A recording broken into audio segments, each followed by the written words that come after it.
Jesus asks for something that seems almost impossible. He takes these commandments that are well known from the old law, and he not only reinforces them, but he intensifies them. And if that's not intimidating enough, really the most like dread-inducing thing that he says is, unless your righteousness surpasses that of the scribes and the Pharisees, you will not enter the kingdom of heaven. And when he's talking about scribes and Pharisees, what he's talking about is like professional religious people of that time. Like the whole point, the whole focus of the Pharisees is to know every detail of the law and to observe it perfectly. Okay, like that's their whole life. They don't just live a life that follows God's law. Their like life is focused on God's law. So they don't make mistakes. And Jesus says, unless your righteousness surpasses that of the scribes and Pharisees, you will not enter the kingdom of heaven. So reading this, like, it's appropriate to be kind of intimidated. How are we supposed to surpass the scribes and Pharisees? Of course, you can see as Jesus gives new intensity to these commandments, that he's asking for what few people can ask for from us. He's not just asking for behavior.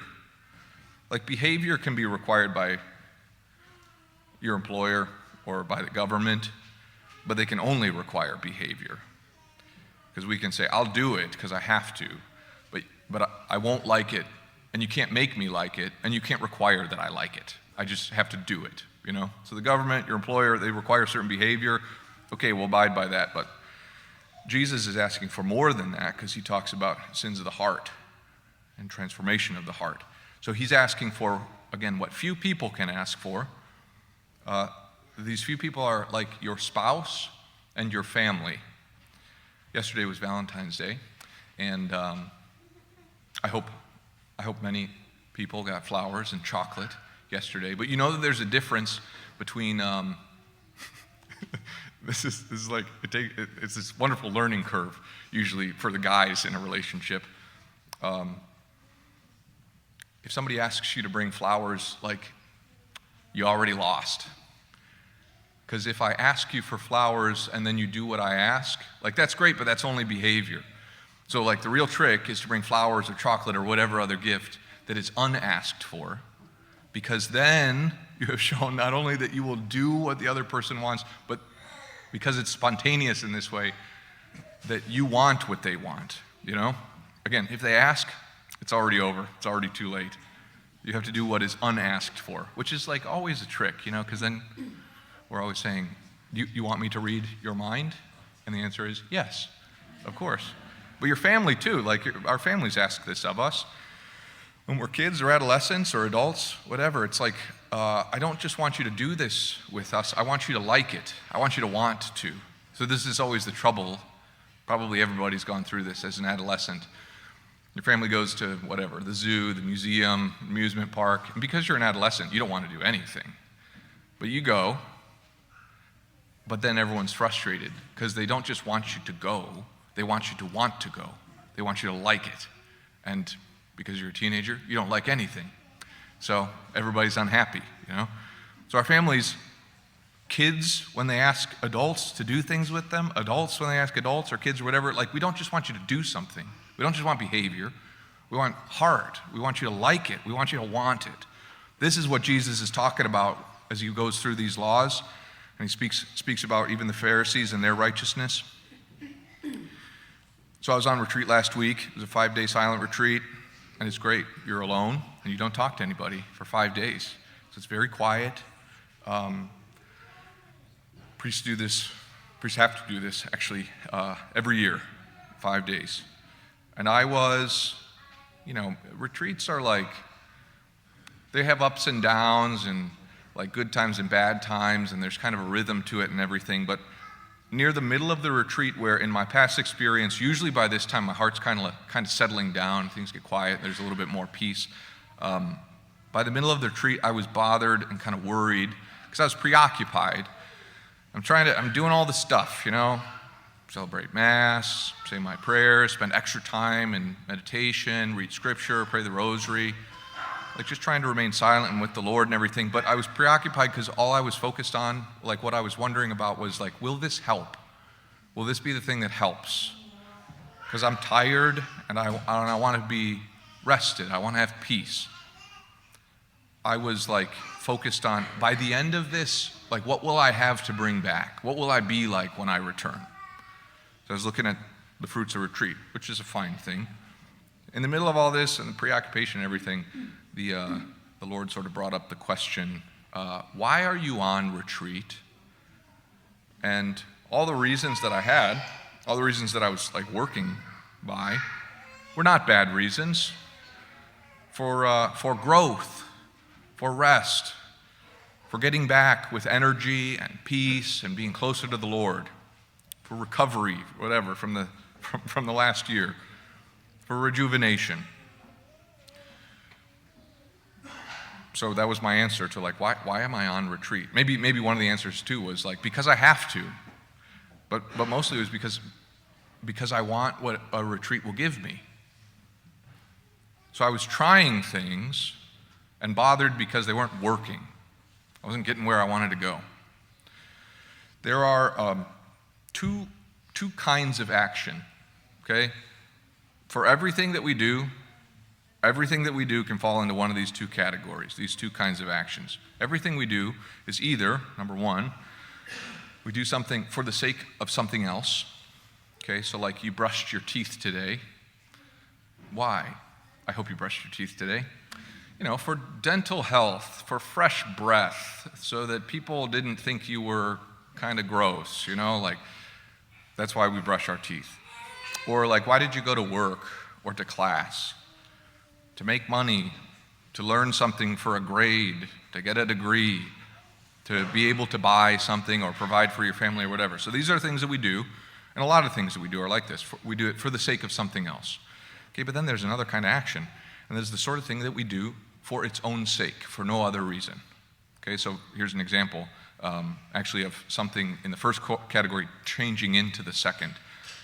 Growing up, I was learning violin. I still play violin, but for the first, if you've ever had a violinist in your family, then you know, like the first maybe 2 to 4 years, they're painful for everybody, the learner and the people around the learner, because it sounds terrible. And as you're learning to play violin, it is just all work. And you're trying to figure out how to do this weird thing with your neck and shoulder and hand, and your neck aches, and you can't ever get your bow hand right, and it's frustrating, but you do it. Okay? So if at that point you ask me, why are you practicing? Then it would be like, so that I can learn violin, so that when I get to my lesson, I'm not embarrassed in front of my teacher, because my parents are paying for this, and I don't want to just waste it. And then one day, I think I was like 16 or something, one day I was practicing, and I realized that I could play violin. Like I could do what I wanted. I could play whatever I wanted. I would listen to a song and like figure it out. I could do this. And I did, and it was fun. It went from like, I'm practicing because I have to practice, because orchestra's on Monday and I gotta be ready, to like, I can play violin, and so I will. And it changed from something that I was doing for the sake of something else to something that I did for its own sake. Okay, these two categories of things, we call them, the first one is called servile, and the second one is free. Okay, servile because it serves another purpose, and free because it's for its own sake, for nothing else. You've had these experiences before of doing something that is like, ends up being deeply restful and filling. And what's interesting about it, the most like restful, filling things, they have nothing to do with like whether it takes physical exertion or not. So here's another example. A few months back, on a beautiful autumn day, I was at my parents' house, and there was a game of tag that started to happen. So I was playing tag with my nieces and nephews and brothers and sisters, and we played for like a long time. And so we're all sweating, and by the end, I'm really tired because I don't play a lot of tag, so I'm not in tag shape. By the end, I was like physically very tired, but I was like so rested and filled by it. However, imagine this. If I said, I'm going to my parents' house to play tag with my nieces and nephews so that I will be deeply rested, at the end, I would be tired and I would be disappointed. Okay, there's something strange about this, that when we have this kind of like deeply restful, overfilling sort of thing, it can't be directly pursued. It comes as a surprise consequence of doing something for its own sake. But look, if you do something that you had done for its own sake, for the sake of that kind of rest that comes with it, then it's no longer done for its own sake. It's done for the sake of something else. And then we've lost it. It's kind of interesting that it takes losing ourselves in something and not intending that kind of outcome for that to be given to us. Servile things, okay, the things that we do for the sake of something else, we should hold ourselves back. We should pace ourselves. We stand on the outside, we give what we need to, and then we pull ourselves back. So when you go to work, I hope you don't just lose yourself in it. I hope you pace yourself and say, this is what I have been paid to do. I will be dutiful and diligent and do a good job. But then I pull myself back and go back to my life and my home and my family. But with things that are done for their own sake, these free actions, this is where if we pace ourselves, then we lose it. We turn it into something servile. We're actually just supposed to lose ourselves in them, like unmeasured. When you, like in your marriage, you pace yourself in your marriage, what a miserable life that would be. Or in parenting, there are servile things you got to do in parenting, you know? Like you got to clean the house, you got to take care of your kids in so many ways. But loving your children, you don't pace yourself in that. You don't stay on the outside, give what you need to, and then pull back. You lose yourself in it. And because of that, it's a source of joy and life and filling and rest.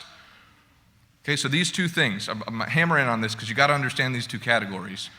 Things we do for the sake of something else and things that we do for their own sake. Servile actions and free actions and the consequences that come from them. If you, we were talking about this yesterday, Valentine's Day, we had men's breakfast, and it was funny because the talk that I gave was on solitude, so it was kind of ironic. But talking about this very thing, if I ask you, why do you love your spouse? If you say, I love my spouse for the sake of, and then fill that with anything, then you're in trouble. Wait, you love your spouse for the sake of something else? For getting something? No. What are we doing here? We just have to stop right there and say, I love and pour myself out for my spouse. To love and pour myself out for my spouse. And that is all. And it needs no further justification, and it's for no other purpose. Worship is supposed to be free. It's supposed to be rest. When somebody asks you, why do you go to Mass? What reasons do you give? Now watch it, because there are a lot of good reasons to go to Mass, and actually because we want to show to people who are not Catholic, maybe not Christian, who've never been to Mass, because we want to attract people, we give these reasons pretty often. For us, maybe the first reason is I go to Mass because I have to. That's a pretty good reason. I go to Mass for the sake of my salvation. Great, fine. I go to Mass to receive healing or to grow. Great. But we're playing the wrong game here, because what we have said is I go to Mass for the sake of something else. Okay, that makes it servile. That means we pace ourselves. Maybe you're doing that right now. Maybe. I realized on this retreat, I've been doing this for a long time, actually. I've been doing this for months. I go to Mass and I pace myself because I got 4 Masses a weekend, you know? So I got to hold something back for the next ones. These are all good reasons that we give for going to Mass, but if we do Mass for the sake of something else, anything else, then we will grow weary, probably resentful, and it'll be heavier and heavier. And we might get ourselves through the doors and into the seats. But just like playing tag for the sake of the rest that I had last time, if we do it for for the sake of something else, we missed it, we lost it. So all we can say is, why do you worship God? Or why do you pray? Or why do you go to Mass? Give no other reason. I go to worship God for its own sake. See, bad things require justification. Good things never do. If you look in Scripture, human beings are always asking, after a good thing, why did you do that? When Jesus does good things, everyone asks, why did you do that? But if you look, when people do good, God never asks, why did you do that? He only asks when someone has done something bad. Good requires no justification. Bad always does. We can kind of get into the game, play the wrong game of having to justify goodness, but it needs no justification. We can just, that's it. So I want to give you this, okay? When Jesus is talking about our righteousness surpassing that of the scribes and the Pharisees, of us pouring our hearts into this and allowing ourselves to be transformed in everything, this is the secret. To do these things for their own sake and for no other reason. And it's not actually that difficult. Okay, here I just want to share with you the genius of my dad that I don't think he knows he has. I got 6 brothers and sisters, so growing up, I don't know how my parents did this, but the house was mostly clean. And we had meals at the regular times every day, and it was actually pretty orderly. We are not none of us are very neat. None of us are naturally let's just clean up. No, we're playing and we're having fun and it's a mess. So this happened it wasn't every day, but it happened often enough. Dad came home from work. Mom was out getting groceries or something. She was going to be back and then we were going to have dinner. And Dad is trying to get us to clean up. Okay, so come on, we got to vacuum a little, we got to clear the table, whatever it is. And none of us really want to, so we're dragging our feet. It's kind of funny, you don't even realize how conniving you are as a kid until you grow up and realize how good you got, or how good you thought you were, at doing enough to look like you were doing something, but not really doing anything, how do you take 4 hours to clean your room? But every time Mom checked in, you were working away, yep. So here we are, all of us, whatever, we don't really want to. And then my dad would say, and again, it wasn't every day, but it was often enough that it was always oh, that's a great idea. He would just say, listen, Mom's going to be home in 15 minutes. Think of how happy she would be if she comes home and the table's set and everything's clean and it's all ready for her.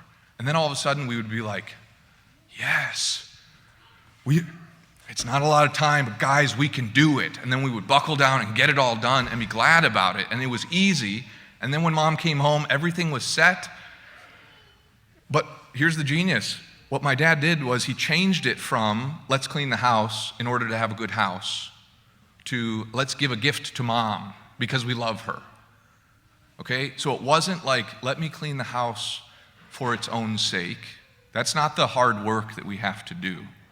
But instead, when we do these things that we can easily see as something servile for the sake of something else, again, what my dad did was he changed it to not I'm cleaning the house, but I'm giving a gift of love to my mom for no other reason, because I love her, for her own sake, and that's it. And by the end, it wasn't hard. It was easy. It was filling. It was joyful. There are so many things in our lives, especially things around God, that we allow to become servile. Why do you pray every day? Because I want to grow. Because I want to be holy. Because I want to know Scripture. All that's great, but you'll wear out. Why do you worship God? For its own sake, for the joy of it, you could say. So to go back to retreat then. I'm sitting there on retreat and the Lord asks me, why are you on retreat? And I give all these answers that are pretty good, that even are in some ways generous, Because by the time I go back, I want to be energized. I want to have peace in my heart. I want to be able to give of myself. and they all fell flat. Because that ends up saying, I am on retreat for the sake of something else. So then there was a change. And it was simply, like, why are you on retreat? Why are you spending time alone with the Lord? I could say, to spend time alone with the Lord. That's it. For its own sake. That's enough. What comes afterward? I don't know. That's not why I'm here, not what I'm doing. That's not the reason to do these things. What was servile became free when we do these things for their own sake. And to love God, like, there's nothing else more, there's nothing more worthy of its own sake.